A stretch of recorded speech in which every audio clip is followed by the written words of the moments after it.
সূরা ইয়াসিনের ৭০ নম্বর আয়াতে বলা হচ্ছে, ওয়ামা আলাইনা ইল্লাল বালাগুল মুবিন। পরিষ্কারভাবে আল্লাহর বাণী পৌঁছে দেওয়াই আমাদের দায়িত্ব। তাহলে আমরা আগের আয়াতেও দেখলাম যে তারা এই কথাই শুধু বলে যাচ্ছেন যে আমরা আল্লাহর পক্ষ থেকে প্রেরিত রাসূল। এ ব্যাপারে আল্লাহ জানেন। সো এখানে অস্বীকার করার কোনো কিছু নাই এবং আমাদের কাজ যেটা সেটা হচ্ছে যে পরিষ্কারভাবে আল্লাহর বাণীকে তোমাদের কাছে পৌঁছে দেওয়া। সো এখানে এই লোকদের সাথে এখনকার সিচুয়েশনটা যেটা সেটা আমরা দেখি যে দিন, দিন পরিস্থিতি খারাপ হচ্ছে, আরো বেশি কঠিন হচ্ছে। তারা আরো বেশি রুড হচ্ছে, অ্যাগ্রেসিভ হচ্ছে। তারা বিভিন্নভাবে তাদেরকে হেয় প্রতিপন্ন করার চেষ্টা করছে। তারপরেও আমরা দেখি যে এই রাসূল তাদের কথা যে রাসূলগণ এসেছেন তারা হচ্ছে তাদের কথা কন্টিনিউ করে যাচ্ছেন। সো তাদের কাজ হচ্ছে পরিষ্কারভাবে আল্লাহর বাণী পৌঁছে দেওয়া এবং সেটাই তারা কন্টিনিউয়াসলি করে যাচ্ছেন এবং সেই মেসেজটাকে যেভাবে পৌঁছে দেওয়ার কথা আল্লাহ সুবহানাহু ওয়া তাআলা বলেছেন, সেই মেসেজটাই তারা পৌঁছে দিচ্ছে। সো এখানে আমরা দেখি যে তারা তাদেরকে ফোর্স করে নাই, তাদের উপরে জোর করে চাপিয়ে দেয় নাই।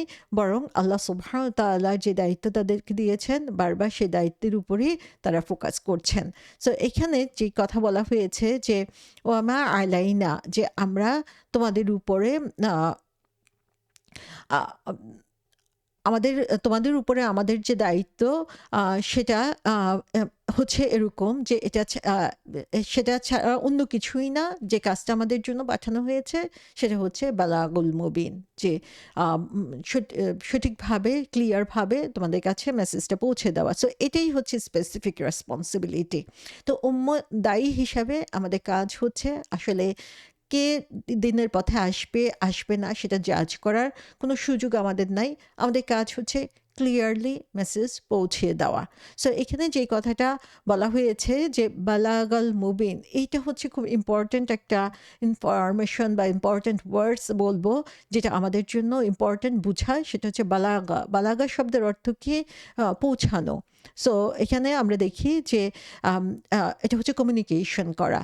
যে আমরা ইনফরমেশনটা ঠিকমতো পৌঁছে দেওয়া, সেটাই হচ্ছে বালাগা।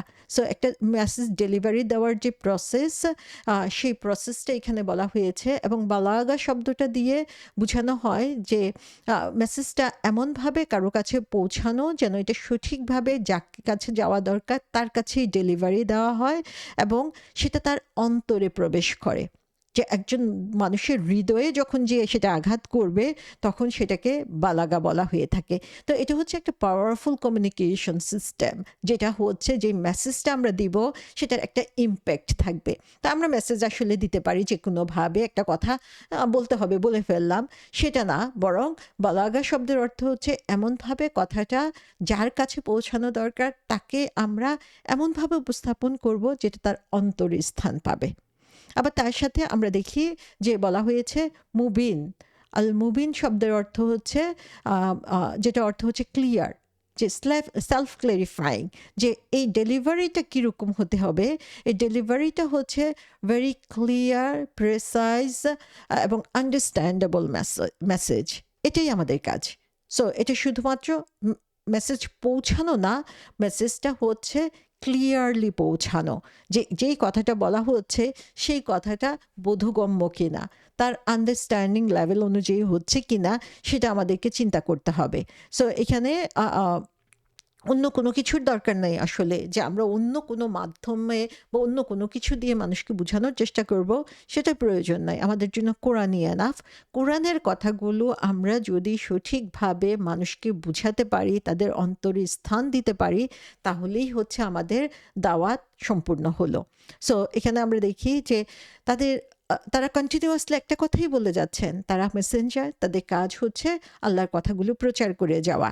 সো এটাই তাদের জব এবং এই জবটা করার ব্যাপারে আমরা দেখি যে তারা নিরলস চেষ্টা চালিয়ে যাচ্ছেন। তাদের কাজে কোনো ধরনের কিন্তু যত বাধাই আসুক কাজ বন্ধ হচ্ছে না।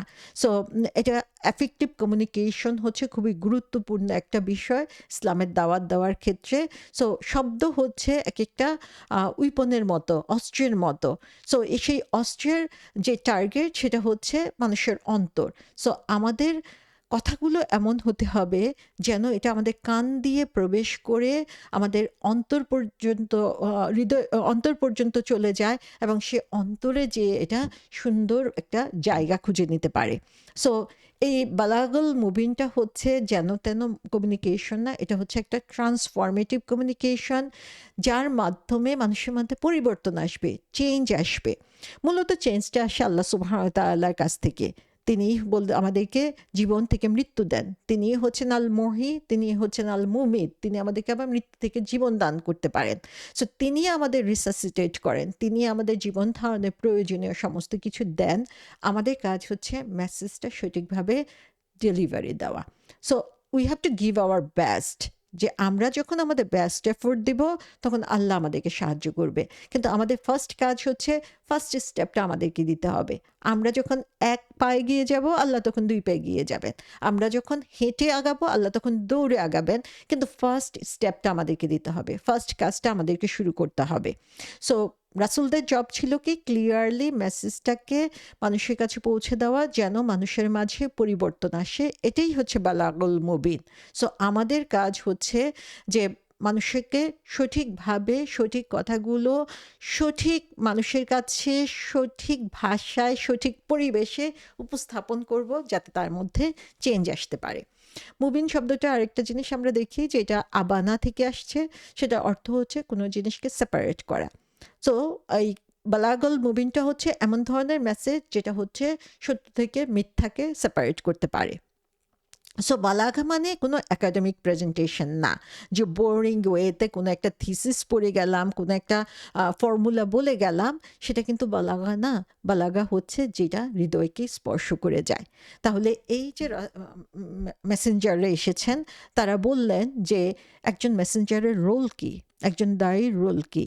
যারা সত্যকে মানুষের কাছে তুলে ধরতে চায়, কোরআনের কথাকে মানুষের কাছে তুলে ধরতে চায়, তাদের দায়িত্ব হচ্ছে ক্লিয়ারলি এবং এফেক্টিভলি সেই মেসেজটাকে তুলে ধরা।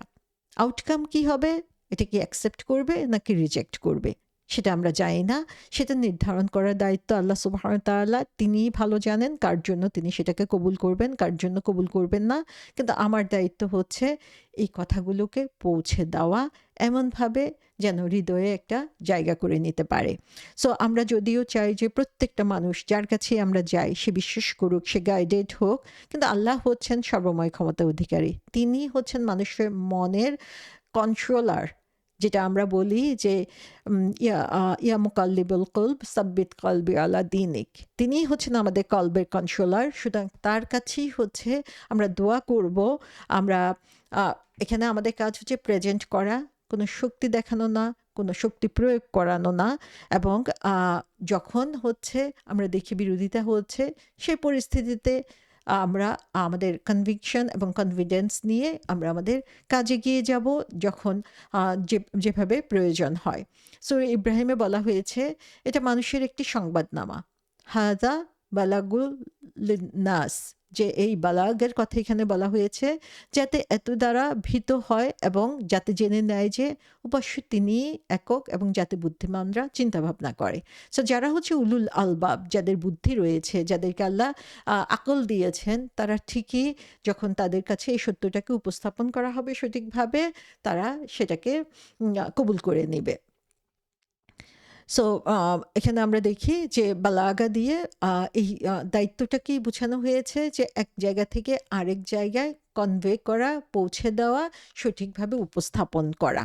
এবং সূরা মাইদাতে বলা হয়েছে, হে রাসূল, পৌঁছে দিন আপনার প্রতিপালকের পক্ষ থেকে আপনার প্রতি যা অবতীর্ণ হয়েছে, আর যদি আপনি এরূপ না করেন তবে আপনি তার পয়গাম কিছুই পৌঁছালেন না। আল্লাহ আপনাকে মানুষের কাছ থেকে রক্ষা করবেন, নিশ্চয়ই আল্লাহ কাফেরদেরকে পথ প্রদর্শন করেন না। তাহলে আমরা এখানে দেখি যে যে দায়িত্ব মেসেঞ্জারদেরকে দেওয়া হয়েছে, সে দায়িত্বটা হচ্ছে প্রতিপালকের পক্ষ থেকে যা কিছু এসেছে সেগুলোকে মানুষের কাছে পৌঁছে দেওয়া। সো এটাই হচ্ছে দায়িত্ব, এবং এই কোরআনের কথাগুলোকে পৌঁছে দেওয়ার মেইন দায়িত্ব এখন আমাদের উপরে এসে পড়েছে। এবং মেসেঞ্জার এখানে ক্লিয়ারলি উপস্থাপন করেছেন যে আল্লাহ সবচেয়ে ভালো জানেন যে তার পক্ষ থেকেই তারা মেসেঞ্জার হিসাবে প্রেরিত হয়েছেন, এবং আল্লাহর যে নলেজ তাদেরকে দিয়েছেন এবং যে সত্যটা তাদেরকে জানিয়েছেন, সেটাই তারা সিম্পলি তাদের কাছে পৌঁছে দেওয়ার জন্য চেষ্টা করছে। এর বাইরে কোনো কিছুর জন্য তারা রেসপন্সিবল না। তোমরা এখন এটাকে গ্রহণ করো আর নাই করো, আমাদের কাজ হচ্ছে ডেলিভার করা, এবং এটাই আমরা করে যাব। এবং যা কিছুই হচ্ছে এই মেসেজ গ্রহণ করা বা না গ্রহণ করার যেই উপকারিতা অথবা ক্ষতি, সেটা তোমাদের জন্যই, এবং তোমরা রিজেক্ট করলেও সেটা তাদের জন্য ক্ষতির কোনো কারণ হবে না। তো এখানে আমরা দেখি যে ১৩ থেকে ১৭ নম্বর আয়াত পর্যন্ত ২ টা জিনিস বিশেষত আমাদের সামনে এসেছে। একটা হচ্ছে যে এই যে আল্লাহ সুবহানাহু ওয়া তাআলা যে সুন্দরভাবে সুন্দর কথার মাধ্যমে আমাদের সামনে এই কথাগুলো উপস্থাপন করেছেন, সেটা আমরা দেখতে পাই যে ইন্না ইলাইকুম মুরসালুন। সো এখানে ইন্না ইলাইকুম মুরসালুন, ইন্না ইলাইকুম লা মুরসালুন। সো মোস্ট ডেফিনিটলি আল্লাহ সুবহানাহু ওয়া তাআলা এত সুন্দরভাবে কথাটাকে উপস্থাপন করেছেন আমাদের সামনে, যে আমরা দেখতে পাই যে প্রথম অংশে বলা হয়েছে যে আমরা তোমাদের উপরে রাসূল হিসাবে নিয়োজিত হয়েছি বা প্রেরিত হয়েছি। এরপরে আমরা দেখি এক্সট্রা লাম দিয়ে আল্লাহ সুবহানাহু ওয়া তাআলা এখানে বুঝিয়ে দিচ্ছেন যে প্রথমবার তারা নিজেদেরকে ইন্ট্রোডিউস করেছেন।